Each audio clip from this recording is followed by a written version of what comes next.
Muli sa Tag Cebu kay maadto ko diri sa tuburan kay magpapanday ta sa atuang tindahan. May na lang kay wa tay lingaw, ikaw akong kalingawan. Nya kay gimingaw na pud bitaw og ligo og mulubulo Tara, dive ta. Buta. So hi video ni kidney may buntag sa tanan tibok kalibutan. Karong adlaw day mga tol kay muli ko og Cebu. Naa pa day taron diri sa terminal, nakatuog ko kay grabe dugka mo jud kayo. Ayun lang kay wala na nakot na atong sakyan nga barko. Ning balik di ko sa akin kay akong motor kay habilin day dito. Dito ay nanang unahan gamay. Asa man to nga diri ra man to na ko ibutang. Dara ning go, mao na ni. Uy, namin checkpoint. Okay na, wala problema kay kailangan na to ng gwardiya. O mo na yung sakyan na to ng barko ha. Ocean Jet. Diday. Light shipping bound to Cebu. Checkpoint naman sad ni. Alright, natatunga sa dagat. Nakita na to ang isla. Isla Bonita. Dool ra man gaday kayo nin tubigon to Cebu. 2 hours rang dagan. Sa mo tagmong pakusgan. Dali ra pud kayo ang biyahe diri kay linaw man pud ang dagat. Ako aday ning gisuroy-suroy diri ang tibuok sulod sa barko kay nangita og CR kahion mo gay ko. Pag human akong pangihi, nabot din kong Cebu. Nag-e-bike raday ko padulong sa tuburan kay mangita na pud ko kasiaran. Bitaw ari ra ko sa Cebuana kay mag-withdraw ta. Hasta malasa ang saon man niron pag-withdraw nga nabilin mo akong ATM sa mua.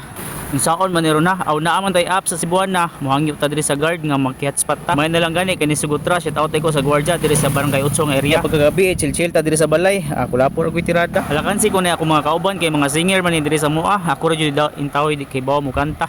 Nya samot na ganang tulog-tulogan dayon ta. Oh, come on. Good night diri mo timayan, amanti kabisaris. Na ingon si Juning o si Jim, mga week shit daw ta diri. Tawakas ganahan. Ay pas man ni May kun nakibaw sa oras na panihiring ugma. Kaugma din na mga tol Wa man tay hangover, magpapanday sa ta diri sa tindahan kay kondisyon pa man. At least ani kahuman di na natay kalingawan. Gapatabang na day ko niyang kulidi ani kay share may sweeto ug anad sa kalihukan. Ako ani wa tay mahimo, tan-aw ra gyud tawag purman. Ang problema ni unsa atong isulod ikahuman nga wa pa man taon tay kapital or puhunan. Kasi naamoy kwarta diha, luag-luag mo bulsa, pahol man taon ta. Kapit na ra ba ni nahuman nakita na mga bris na to diha, plywood na kuwang. Mao nga ri sa ta sa gawas ato asning saitan-saitan. Si Uncle Rana bala, praiha man ang gabsan. Wala pa kay ko nahuman sa akong tindahan, naamoy na nawag kay mga tulig taon-taog mulo-pulo. Kinsa ra mong ko para balibaran mo, huta na diretso. Ops, sinahinay sa taning tungura kay murag nalanay ang semento, ingkanto para magamit atong sticker ato ning hawanan ning windshield sa likod ni Manoy at papitlan ni be. King Retive. Na ayos kayo. Sukag tuyo. Sa wala nakadumdum sa Mulubulo, nanamgit sa Carmelo. Liko ta sa wala kay kapoy nagtuo. Hindutas lang waiting shed. Naa may 3 kilyon logo. Shout out sa Daga Carmelo chapter Arriba. Pagka nindota din dapita Diwata. Alright, nabot ni kita sa atong destinasyon. Palugsong na ta.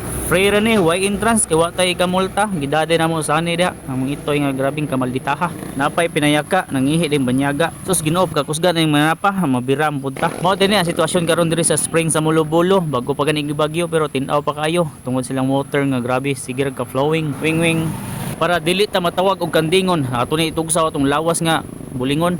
Shout out sa ato ang mga idol dire Encargues, Uli, Tapel ug sa mga Laurito family. Shout out nyo tanan dol. Kita-kits pohon ug napay panahon nalig na unya pagbuntag na good morning. Grabe gafag naman ning karidad mura magmerka. Tanawar ko na di na gud nimo makita kung kinsay kauban sa imong bana rong adlaw. Akong auntie pud akong lola sayo pud kay chika-chika bisag ipanugnaw na. So moro to mga tol kay mga tansa og isda dire basin ay manuroy ron sayo di makapamahaw na tan ninyo ha. Salamat kayo sa paglantaw sa atong video. Bye sambeng.